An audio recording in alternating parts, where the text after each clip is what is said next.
Jika kamu sedang mengalami kebangkrutan, problem percintaan, ataupun terkena suatu penyakit yang mematikan, ataupun musibah lainnya, sini-sini, coba dengarkan apa yang saya katakan. Kamu jangan sampai bunuh diri ya. Jadi, kamu saat ini bisa saja sedang mengalami yang namanya malam gelap jiwa.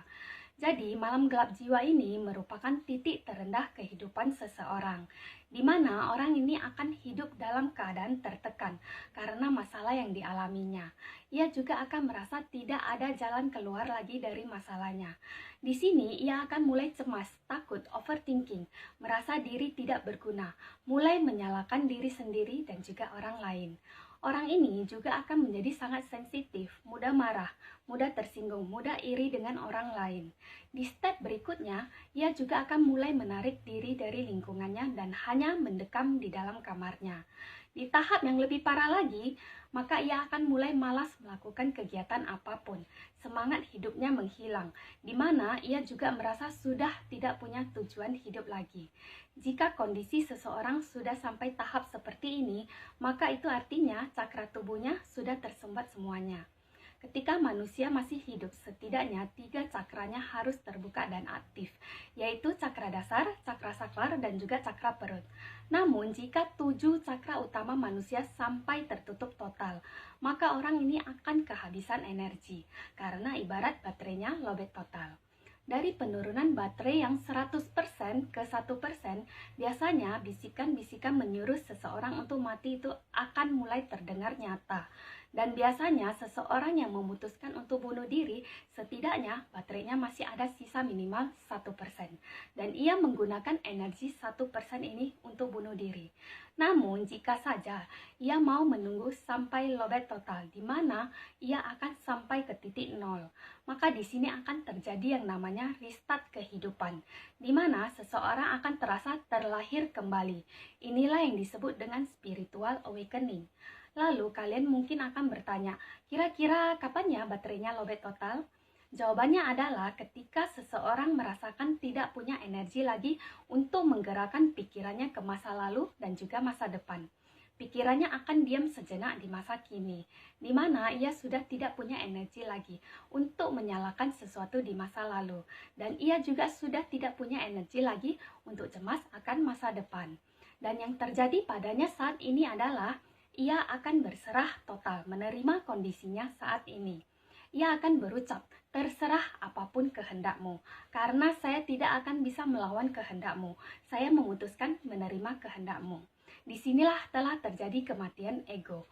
Inilah yang disebut dengan mati sebelum tubuh fana ini mati. Dan setelah ini, maka akan terjadi yang namanya kebangkitan spiritual. Disinilah kelahiran kesadaran akan terjadi, di mana kesadaran yang sudah lama tertidur akan bangkit dari tidur panjangnya. Inilah yang disebut dengan spiritual awakening, di mana ketika 7 cakra kita terblokir, maka energi akan menekan turun ke bawah dan menyebabkan tekanan pada cakra dasar, sehingga energi kundalini yang sudah lama tertidur akan bangkit dari tidur panjangnya, karena terdapat tekanan. Energi yang sudah bangkit ini akan naik ke atas hingga ke cakra mahkota dengan lancar jika kita memang benar-benar melepaskan ego kita. Di mana ketika kita melepaskan ego kita, artinya kita bersedia membuka blokiran pintu yang akan dilewati oleh energi kundalini ini. Jadi ketika energi kundalini naik ke atas, maka energi ini akan membantu membersihkan trauma, luka batin kita, serta segala kecemasan kita. Jadi energi kundalini merupakan energi feminim yin, dan ketika energi ini sampai ke cakra mahkota di atas kepala kita, maka energi yin ini akan ketemu dengan energi maskulin alam semesta, yaitu energi yang. Disinilah kedua energi akan berpadu dan tercipta keseimbangan energi, dan diri kita pun bisa saling terkoneksi dengan baik dan merasakan penyatuan dengan seisi semesta ini, di mana kita akan memiliki satu kesadaran dengan seisi semesta. Inilah yang disebut dengan kesadaran universal, dan inilah kesadaran murni kita. Ketika energi ini bangkit, maka akan terjadi banyak sensasi di tubuh kita. Salah satunya adalah sebuah perasaan tak terlukiskan. Jadi, ciri kebangkitan kundalini ada banyak dan beragam, dan bisa saja berbeda antara tiap-tiap orang. Di antaranya adalah 1. 1. Terdapat sensasi energi yang menjalar di belakang tulang punggung. 2. Terdapat sensasi tekanan pada cakra asna dan juga cakra mahkota. 3. Tubuh bisa terasa panas dan juga dingin. Dalam kasus parah, area tubuh tertentu bisa melepuh seperti terbakar. 4. Telinga berdenging. 5. Intuisi semakin tajam. 6. Indera penciuman, penglihatan, pendengaran akan semakin tajam. 7. Tubuh bergerak dengan sendirinya. 8. Melihat berbagai penglihatan ketika menutup mata dalam situasi tertentu. Bisa juga melihat berbagai warna cahaya. 9. Melihat beberapa kilatan cahaya di ujung mata. 10. Mungkin ada yang mengalami beberapa gangguan mistis lainnya dari makhluk alam lain karena mereka tertarik dengan energi kita. Setelah seseorang mengalami kebangkitan kundalini, maka cakra tubuhnya akan lebih aktif dan energi pun akan lebih seimbang dengan semesta. Disinilah akan terjadi banyak keajaiban-keajaiban di dalam hidup kita. Orang yang sakit parah bahkan bisa sembuh dengan sendirinya. Ini dikarenakan energi kundalini bahkan mampu meregenerasi sel-sel tubuh yang rusak. Selain itu, kebijaksanaan dan kecerdasan kita juga akan meningkat, di mana ide-ide cemerlang dan bakat cemerlang juga akan datang dengan sendirinya. Dan hal inilah yang akan membantumu keluar dari masalah keuanganmu.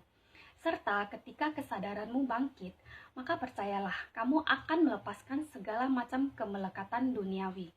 Di mana urusan percintaanmu ataupun dendam, iri, sakit hati, semua akan terselesaikan. Kamu akan benar-benar berdamai dengan keadaan. Cara pandangmu terhadap kehidupan ini akan berubah total. Di mana ketika berkesadaran 3D, kamu akan serasa hidup di sebuah akuarium. Dan setelah berkesadaran 5D, kamu akan seperti ikan yang sudah melihat lautan luas. Dan ketika energimu seimbang dengan semesta ini, maka semesta akan memberikan arahan hidup padamu dari dalam diri melalui bahasa kalbu ataupun petunjuk dari luar seperti angel number. Intinya, kamu seolah-olah hanya perlu duduk manis menyetir mobilmu karena semesta sudah menyiapkan Google Map untukmu. Kamu tidak akan tersesat lagi di kehidupan ini. Semesta akan memeliharamu dengan baik. Jadi, jika kamu saat ini sedang mengalami titik terendah kehidupanmu, maka ingat, jangan bunuh diri, karena semesta sedang menyiapkan hadiah terindah untukmu di depan sana. Jadi rugi banget kalau kamu tidak menjemput hadiah tersebut, karena semesta hanya memberikan hadiah tersebut untuk orang-orang pilihan, yaitu seorang Lightworker.